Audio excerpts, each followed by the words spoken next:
نظر کے بارے میں پوچھ رہے ہیں. نظر کہ گاؤں میں لوگ کہتے ہیں کہ کوئی بھی نئی چیز لو تو نظر لگتی ہے. دیکھو اس میں نظر تو برحق ہے, لگنے کا امکان ہوتا ہے, لیکن ہر وہ چیز جس کا امکان ہو ضروری نہیں ہے کہ وہ لازمی ہو بھی جائے. امکانات کی دنیا تو بہت بڑی ہے نا, اس میں افراط اور تفریط ہے. کچھ لوگ تو ایسے ہیں جو نظر کے وجود ہی کو نہیں مانتے, وہ کہتے ہیں نظر سرے سے لگتی ہی نہیں ہے. اور کچھ لوگ کہتے ہیں ایسے ہیں کہ اس میں بہت مبالغہ کرتے ہیں, ان کو ہر وقت لگ رہی ہوتی ہے ان کے رائے کے مطابق کہ اس کو لگ گئی, اس کو لگ گئی, اس کو لگ گئی, یہی چلتا رہتا ہے پروگرام. تو نہ اس میں وہمی بننے کی ضرورت ہے اور نہ نظر کا انکار کرنا جائز ہے ہمارے لیے. جو لوگ نظر کا انکار کرتے ہیں نا وہ ہیں سیکولر لوگ, لبرل لوگ, جو شریعت کو نہیں مانتے. وہ کہتے ہیں اس کی کیا دلیل ہے؟ بھائی ہمارے پاس دلائل, مشاہدہ بھی دلیل ہوتی ہے, لیکن وحی خود دلیل ہے ہماری نظر میں. وحی جب نبی صلی اللہ علیہ وسلم نے بتا دیا کہ العین حق, نظر برحق ہے, تو ہمارے لیے یہ بھی ایک دلیل ہے. اب کوئی رسول کو مانتا ہی نہ ہو, اللہ کو مانتا ہی نہ ہو, تو وہ نہ مانے, وہ اس کا ہیڈیک ہے. ہم کوئی سائنسدانوں کو مجبور تھوڑی کر رہے ہیں کہ آپ نظر کو مانو. سائنسدان جنت مانتے ہیں کہ جنت ہے؟ جواب دینا. سائنسدان مانتے ہیں موت کے بعد دوبارہ زندگی ہے؟ یہ سائنس کا ٹاپک ہی نہیں ہے بھائی, سائنس یہاں تک پہنچی نہیں ہے.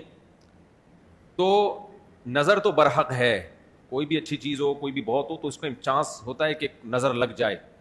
نبی صلی اللہ علیہ وسلم نے فرمایا اگر کوئی چیز تقدیر پر غالب آ سکتی تو وہ نظر ہوتی, اور نظر اونٹ کو ہانڈی تک پہنچا دیتی ہے. اچھا والا اونٹ ہوتا ہے, نظر لگی گیا. آپ نے دیکھا ہوگا بڑے بڑے اونچے کٹھے بیل لوگ لے کر آتے ہیں بقرعید کے دنوں میں, بعض دفعہ نظر لگتی ہے دھڑام سے گر جاتے ہیں, بعض دفعہ پیسے ہی گر جاتے ہیں غربت مہنگائی سے متاثر ہو کے, لیکن بعض دفعہ نظر بھی لگتی ہے. تو ہمارے پاس جو نظر کے برحق ہونے کی دلیل ہے وہ رسول اللہ صلی اللہ علیہ وسلم کا قول. اسی وجہ سے یعقوب علیہ السلام نے جب اپنے بیٹوں کو مصر بھیجا تو خوب لمبے خوبصورت بیٹے تھے, تعداد میں بھی زیادہ تھے, تو ان سے کیا فرمایا؟ لا تدخلوا من باب واحد وادخلوا من ابواب متفرقہ. اے میرے بیٹو, ایک دروازے سے داخل نہ ہونا, متفرق دروازوں سے داخل ہونا. کیونکہ ایک ہی گیٹ سے جب جائیں گے نا, ایک باپ کے 11 بیٹے اتنے خوبصورت اور لمبے لمبے اور خوبصورت جوان, تو لوگ بولیں گے یار کیسا خوش قسمت باپ ہے جس کے 11 بیٹے ہیں. سمجھتے ہو کہ نہیں سمجھتے؟ آج کل تو فیملی پلاننگ نے نظر کا چانس ہی ختم کر دیا. 2 بچے ہوتے ہیں وہ بھی اچھے نہیں ہوتے. تو یہاں قرآن سے بھی ہمیں, حدیثوں سے بھی پتہ چلتا ہے کہ امکان ہے. لیکن ایک بات یاد رکھو, دنیا میں یہ بہت امپورٹنٹ بات ہے, کاش اس کو سمجھ جاؤ, یہ تجربوں کا نچوڑ ہے جو میں آپ کے سامنے پیش کر رہا ہوں. امکانات کی بیس پہ یقینی دعوے کرنا یہ تمام گمراہیوں کی بنیاد ہے. جادو کا بھی امکان ہوتا ہے, کسی پہ جادو ہو جائے, ہزاروں میں کسی ایک پہ, لیکن روحانی عامل کے پاس جب آپ جاؤ گے کہے گا آپ پہ بھی جادو, آپ پہ بھی جادو, آپ پہ بھی جادو, آپ پہ بھی جادو. جب آپ کرو گے نا کہ بھائی مجھ پہ جادو کیسے ہے, تو کہے گا کیا جادو برحق نہیں ہے؟ سمجھ میں آ رہی ہے بات؟ ڈاکٹر یہ بدماشی کبھی نہیں کرتا. آپ ڈاکٹر کے پاس جاؤ, آپ کے گردے میں پین ہو رہا ہے, وہ چیک کرے گا کہ گیس کا پین ہے یا پتھری کا پین ہے, کیونکہ ڈاکٹر اس کا علم ہے باقاعدہ. وہ کبھی یہ نہیں کہے گا کہ پتھری ہے بس تکا مار دیا. بھائی ڈاکٹر صاحب پتھری کا پین کیوں ہے؟ تو وہ جواب میں کیا گردوں میں پتھری ہوتی نہیں ہے کیا؟ آپ بولو گے ہوتی تو ہے, میرے ہے یا نہیں ہے مجھے تو یہ تو بتاؤ. حالانکہ گردوں میں پتھری ہونے کا جتنا چانس ہے نا, جتنی پرسنٹیج 100 میں, جادو کی اس سے بھی کم ہے. ہزاروں میں کسی ایک پہ ہوتا ہے جادو. لیکن عاملوں کے پاس جب آپ جاؤ, یہاں الحمدللہ کچھ عامل ہیں جو میرے خلاف ایک فل پروپیگنڈا شروع کیا ہوا. اتنی خوشی ہوتی ہے مجھے, میں آپ کو بتا نہیں سکتا, جب عامل میرے خلاف بولتے ہیں اتنی خوشی ہوتی ہے. اور میں کہتا ہوں کمبختو, تمہارے پاس جادو, چڑیل, جن, بھوت, تم میرے خلاف بولتے کیوں؟ نقصان پہنچا دو یار تم. تو اس سے ان کا کمزور ہونا اور ثابت ہو جاتا ہے کہ یہ ان تلوں میں تیل نہیں ہے. خیر میں نظر کے موضوع کو مکمل کروں, کیونکہ روحانی عاملوں کی بات آتی ہے تو مجھے ان کے خلاف بولنے میں ایسا خون بڑھتا ہے میرا, ایک دم جوش میں آ جاتا ہوں. ایسا لگتا ہے کچھ نہیں بھی کھایا ہو پاور آ جاتی ہے باڈی میں. ان کے خلاف بولنے میں مزہ بہت آتا ہے. صرف مسجد کا تقدس ہے, باہر آؤ تو اس طرح نہیں بولوں گا, انگلش میں بھی گالیاں دوں گا, پنجابی میں بھی, اردو میں بھی. یہاں بڑے بڑے عامل ہیں جو بڑے پنپ رہے ہیں, اور ہمارے بڑے بڑے مولانا جا کے نا ان کو پروموٹ کر رہے ہیں, بے شرموں کو, ان بے غیرتوں کو. خیر فی الحال اتنی گالی کافی ہے. تو اچھا میں کیا کہہ رہا تھا یار, عاملوں کے ٹاپک آتا ہے تو اتنی خوشی ہوتی ہے جی. ہاں نظر کی بات کر رہا تھا میں. تو نظر میں جو ہے نا لگنے کا چانس ہوتا ہے, یہ ہے, لیکن چانس سے فائدہ اٹھا کے ہر ایک کو یہ کہنا کہ تم پہ جادو ہے, تم پہ نظر ہے, تم پہ یہ ہے.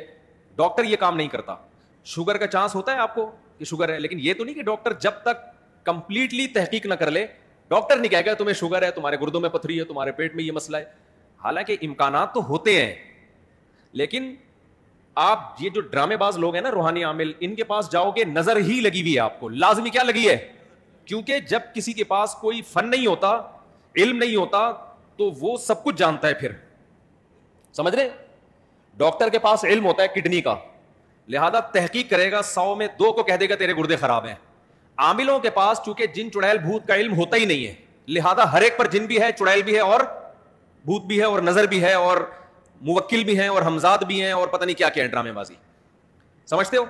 جب ان کو بولو کہ کیا دلیل ہے, تو بھائی امکانات کی دنیا میں امکان کہ فلاں پہ لگ گئی تھی, فلاں پہ لگ گئی تھی, تو خوب سمجھ لو امکانات کی بیس پہ یہ کہنا کہ ابھی دیکھو ایک مولانا صاحب کا کلپ آیا, انہوں نے کہا کہ نبی صلی اللہ علیہ وسلم نے فرمایا کہ ہر بیماری کی دوا اللہ نے رکھی ہے دنیا میں, یہ صحیح حدیث ہے. پھر انہوں نے ایک دوا بتائی کہ یہ شوگر کی بہترین دوا ہے. بھائی آپ ڈاکٹر ہو, آپ سائنٹسٹ ہو, کہہ رہے ہیں میں نے یہ کہیں سے نکالی ہے. ڈاکٹر کہہ رہے ہیں شوگر ایک اسٹیج پہ پہنچنے کے بعد لا علاج ہے, یہی کہتے ہیں نا ڈاکٹر. بھائی شوگر ایک اسٹیج پہ پہنچ جائے تو وہ کیا ہو جاتی ہے, اب ٹھیک نہیں ہو سکتی, کنٹرول کرنی پڑے گی, لبلبا ٹھیک نہیں ہوگا آپ کا. لیکن انہوں نے کہا کہ دیکھو ہر بیماری کی اللہ نے شفا پیدا کی ہے, تو یہ میڈیسن, یہ کوئی دیسی نسخہ ہے, یہ شوگر ٹھیک کر دے گا. اب دلیل کیا دے رہے ہیں, ہر بیماری کی اللہ نے دوا پیدا کی, یقیناً کی ہے, لیکن کیا وہ آپ کو معلوم ہے, کیا وہ دوا یہ ہے جو آپ پیش کر رہے ہیں, اس کی کیا دلیل ہے؟ بھائی بہت ساری دوائیں لوگوں کو معلوم نہیں ہے. تو اب یہ سمجھیں کہ 2 انتہائی میں جلدی سے کمپلیٹ کروں اس موضوع کو, کہ نظر لگنے کا چانس ہوتا ہے, لیکن یہ نہیں ہے کہ جو بھی کوئی اچھی چیز ہوگی کچھ بھی ہو جائے اس کو نظر ہی لگی ہے. تو یہ وہم کی دنیا سے باہر نکلنا چاہیے. جو سیکولر لبرل لوگ ہیں جو نظر کا بالکل انکار کرتے ہیں, وہ کہتے ہیں فلاں فلاں پہ کیوں نظر نہیں لگی, وہ اتنے ہینڈسم اتنے خوبصورت لوگ ہیں, فلاں کی آواز اتنی اچھی, ان پہ نظر کیوں نہیں لگی. تو اب اصول سمجھیں, نظر لگنے کے لیے علماء نے قاعدہ ضابطہ بیان کیا ہے کہ جو چیزیں مشہور ہوتی ہیں نا ان کو اکثر نظر نہیں لگتی. نظر ہمیشہ اچھمبے کی چیز کو اچانک, جیسے میں لوگوں سے کہتا ہوں بھائی آپ انتہائی غریب تھے, سائیکل بھی نہیں تھی آپ کے پاس, اچانک آپ کے پاس بہت زیادہ پیسہ آ گیا, اور علاقہ بھی وہی ہے, رہتے اسی غریبوں کے محلے میں ہو, گندے نالے پہ رہتے ہو, سائیکل پہ تھے, اچانک لینڈ کروزر آ گئی آپ کے پاس. یہ جو اچانک والا کام ہوا ہے نا, اس میں نظر لگنے کا چانس ہوتا ہے. سمجھ میں آ رہی ہے بات؟ اب دیکھو یعقوب علیہ السلام کے بیٹے مصر میں ان کے ساتھ ہی رہتے تھے, سوری مصر میں نہیں, شام میں ساتھ رہتے تھے.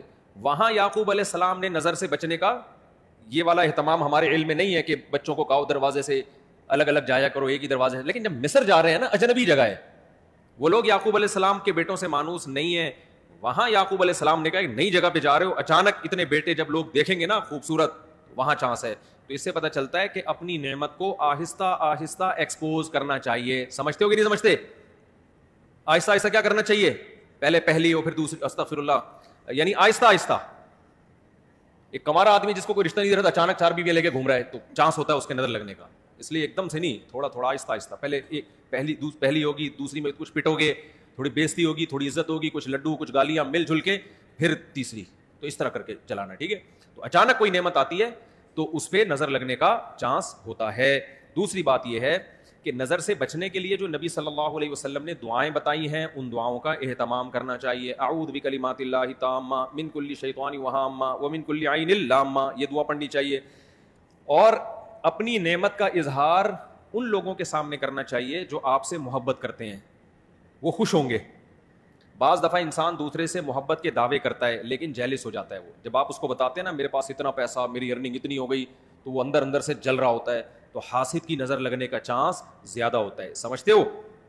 تو اپنی نعمت ہر ایک کے سامنے نہیں بیان کرنی چاہیے. بعض دفعہ اپنی نظر بھی لگتی ہے انسان کو, تو خود پسندی میں عجب میں مبتلا نہیں ہونا چاہیے. جب بھی کوئی نعمت ہو آدمی کیا کہے, اللہ کی دین ہے بھائی, میرا کمال نہیں ہے. کس کی دین ہے یہ؟ اللہ کی دین ہے. تو ان چیزوں کے اہتمام سے نظر کا چانس کم ہو جاتا ہے.